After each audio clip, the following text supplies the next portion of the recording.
ദുഃഖകരമായ വാർത്തയാണ്. 30 പേർ മരിച്ചു എന്ന വിവരങ്ങൾ കൂടി ഈ ഘട്ടത്തിൽ പുറത്തു വരുന്നുണ്ട്. അവരുടെ പേരെന്ത്, എവിടെ സ്വദേശികൾ തുടങ്ങിയ വിവരങ്ങളൊന്നും തന്നെ ലഭ്യമായിട്ടില്ല. പക്ഷേ 30 പേർ മരിച്ചു എന്ന വിവരം ഈ ഘട്ടത്തിൽ പുറത്തു വരുന്നുണ്ട്. ചോദിച്ച ചോദ്യത്തിലേക്ക് വരികയാണെങ്കിൽ ഏതാണ്ട് നിലവിലെ ദൃശ്യങ്ങൾ കാണുകയാണെങ്കിൽ ഏതാണ്ട് 3-4 ഫ്ലാറ്റ് സമുച്ചയത്തിലേക്ക് ഈ തീ പടർന്ന ദൃശ്യങ്ങളാണ് ഈ പുറത്തു വരുന്നത്. സ്വാഭാവികമായും നേരത്തെ പറഞ്ഞതുപോലെ തന്നെ ആശങ്കകൾ ശരിവെച്ചുകൊണ്ട് തന്നെ ഉള്ള വിവരങ്ങളാണ് ഇപ്പോൾ പുറത്തു വരുന്നത്. അതായത് കൂറ്റൻ ഫ്ളാറ്റുകൾ പൂർണ്ണമായും തീ വിഴുങ്ങിയ നിലയിലാണ്. വലിയ രീതിയിൽ തീ പിടിച്ചിട്ടുണ്ട്. അതിപ്പോൾ തീ കെടുത്തുന്ന ദൃശ്യങ്ങളാണ് ഇപ്പോൾ പുറത്തു വന്നുകൊണ്ടിരിക്കുന്നത്. അതായത് ഈ വിമാനം തകർന്നു വീണത് ഒരു ജനവാസ മേഖലയിലാണ്. അപ്പോൾ സ്വാഭാവികമായും അത്തരത്തിൽ വലിയ രീതിയിലുള്ള അപകടം കൂടി സംഭവിച്ചിരിക്കുന്നു. കാരണം ഫ്ളാറ്റുകളാകുമ്പോൾ സ്വാഭാവികമായും അവിടെ ആളുകളുണ്ടാകും. ജനവാസ മേഖലയാണ്.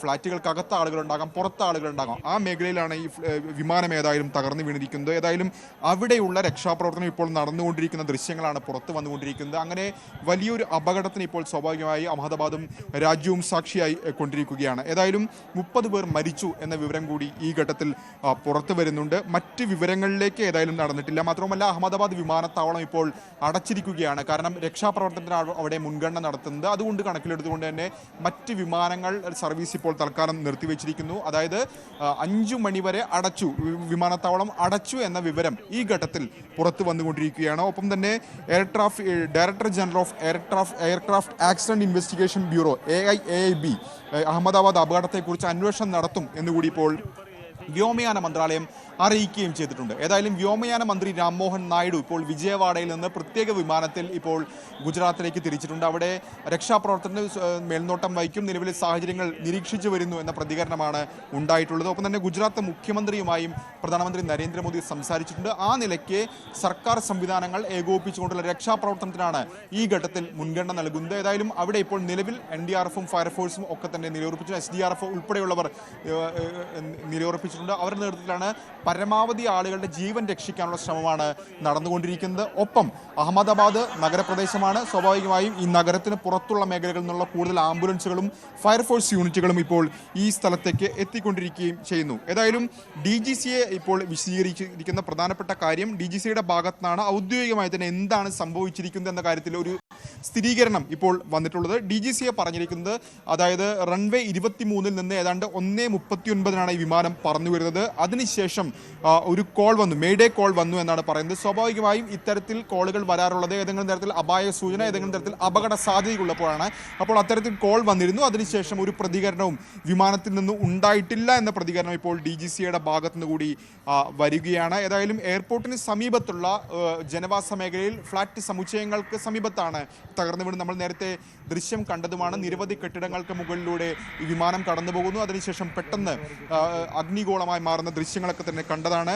മാത്രവുമല്ല ഈ നിലവിൽ DGCA നൽകുന്ന വിവരങ്ങൾ അനുസരിച്ച് പരിചയസമ്പന്നരായ പൈലറ്റുമാരാണ് വിമാനം പറത്തിയിരുന്നത്. ക്യാപ്റ്റൻ സുമീത് സബർവാൾ ആണ് ഇത് കമാൻഡ് ചെയ്തിരുന്നത്. അദ്ദേഹത്തിന് ഏതാണ്ട് 8200 മണിക്കൂറുകൾ ഇത്തരത്തിൽ വിമാനം പറത്തി പരിചയമുണ്ട് എന്നുകൂടി ഇപ്പോൾ DGCA വ്യക്തമാക്കുകയും ചെയ്യുന്നു. കോ പൈലറ്റിനും ഇത്തരത്തിൽ സമാനമായ രീതിയിൽ 1600 മണിക്കൂർ വിമാനം പറത്തി എക്സ്പീരിയൻസ് ഉണ്ട് എന്നുകൂടി വിശദീകരിക്കുകയും ചെയ്യുന്നു. ഏതായാലും പ്രാഥമിക ഘട്ടത്തിൽ പുറത്തു വന്ന വിവരമനുസരിച്ച് എഞ്ചിൻ തകരാറാണ് എന്നാണ് ലഭിക്കുന്ന വിവരം. സ്വാഭാവികമായും അത് ശരിവെക്കുന്ന തരത്തിലുള്ള വിവരങ്ങൾ തന്നെയാണ് ഇപ്പോൾ DGCയുടെ ഭാഗത്തുനിന്നും ഉണ്ടായിരിക്കുന്നത്. കാരണം ATCയുമായി നിയന്ത്രണം നഷ്ടപ്പെട്ടു എന്ന് പറയുന്നു. നേരത്തെ പുറത്തു വന്ന വാർത്ത ഉടനെ തന്നെ വിമാനത്തിന് നിയന്ത്രണം നഷ്ടമായി എന്നാണ് വിവരം. ഏതായാലും മരത്തിലിടിച്ചാണ് ഈ വിമാനം ഇത്തരത്തിൽ പൊട്ടിത്തെറിക്കാൻ അല്ലെങ്കിൽ അഗ്നിഗോളമായി മാറാൻ ഇടയായ സാഹചര്യം എന്ന് കൂടി പറയുന്നു. അതും ഒരു പക്ഷേ അപകടത്തിന്റെ വ്യാപ്തി വർദ്ധിപ്പിക്കുകയും ചെയ്തിട്ടുണ്ട്. സജിത്ത്, യെസ്, ആ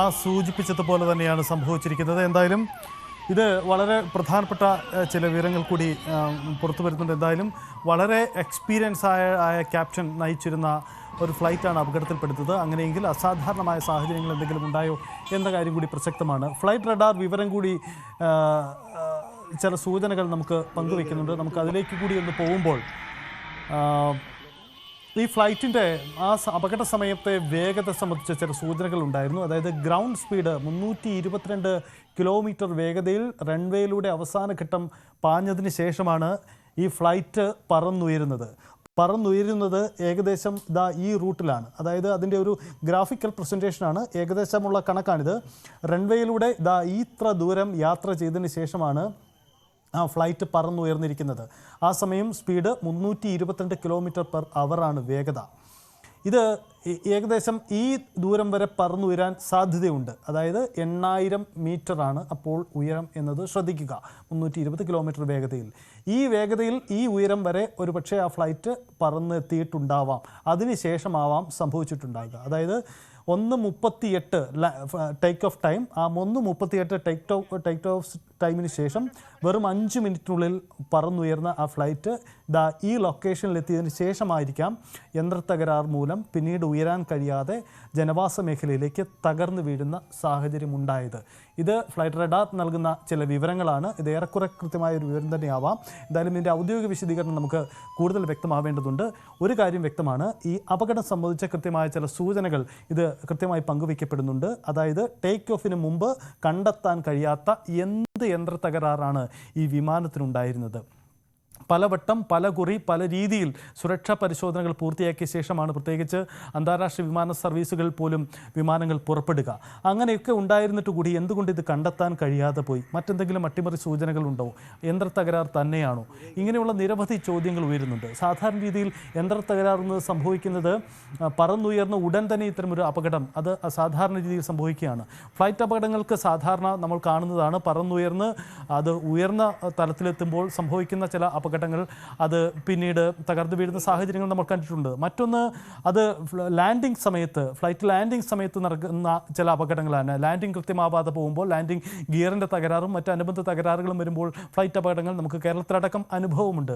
പക്ഷേ ടേക്ക് ഓഫിന് തൊട്ട് പിന്നാലെ തന്നെ ഇതെങ്ങനെ സംഭവിച്ചു എന്ന ചോദ്യമാണ് ഉയരുന്നത്. അത് സംബന്ധിച്ച സുരക്ഷാ മുന്നറിയിപ്പുകൾ ഇല്ലാതെ പോയതെങ്ങനെയാണ്?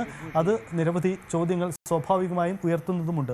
നേരത്തെ രാകേഷ് സൂചിപ്പിച്ചതുപോലെ ടേക്ക് ഓഫിന് തൊട്ട് പിന്നാലെ തന്നെ സ്വാഭാവികമായും ആ വിമാനം അത് ലണ്ടനിലേക്ക് പറന്നു എത്താനുള്ള ഫുൾ ഇന്ധനം കരുതിയിരിക്കും. അതിനും എക്സസീവായ ഇന്ധനം സ്വാഭാവികമായും ആ വിമാനത്തിൽ ഉണ്ടാവും. സാധാരണ രീതിയിൽ പറന്നുയർന്ന ഒരു വിമാനം അപകട സൂചന പങ്കുവയ്ക്കപ്പെടുകയാണെങ്കിൽ അത് സ്വാഭാവികമായും അതിൻ്റെ ഗ്രൗണ്ട് സ്റ്റേഷനുമായി വിവരങ്ങൾ കൈമാറിയതിന് ശേഷം അത് ഉയർന്ന് പറന്ന് ദീർഘസമയം പറന്ന് ഇന്ധനത്തിൻ്റെ അളവ് കുറച്ച് കൃത്യമായ ലാൻഡിംഗ് ഉറപ്പുവരുത്തുക. കാരണം നമുക്കറിയാം പൂർണ്ണമായ ഇന്ധനവുമായി വിമാനം ഏതെങ്കിലും തരത്തിലുള്ള ഒരു അപകടത്തിൽപ്പെട്ടാൽ വൻ പൊട്ടിത്തെറിയാണ് കാത്തിരിക്കുക. അതുകൊണ്ട് അത്തരം ഒരു ജാഗ്രത ഉണ്ടായിരുന്നു. പക്ഷേ ഇവിടെ സംഭവിച്ചത് ടേക്ക് ഓഫ് സമയത്തിന് തൊട്ട് പിന്നാലെ തന്നെ അപകടമുണ്ടായി എന്നതുകൊണ്ട് തന്നെ പൂർണ്ണമായ ഇന്ധന അപകടത്തിൻ്റെ വ്യാപ്തി വർദ്ധിച്ചു എന്ന് തന്നെ നമുക്ക് കരുതണം. അതാണ് ഈ തരത്തിൽ തന്നെ വ്യക്തമാകുന്ന കാര്യം.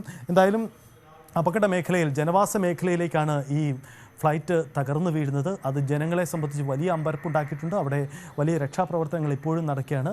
നമുക്ക് ആ ഫീൽഡിൽ നിന്നുള്ള CNN ന്യൂസ് 8 റിപ്പോർട്ട് കാണാം.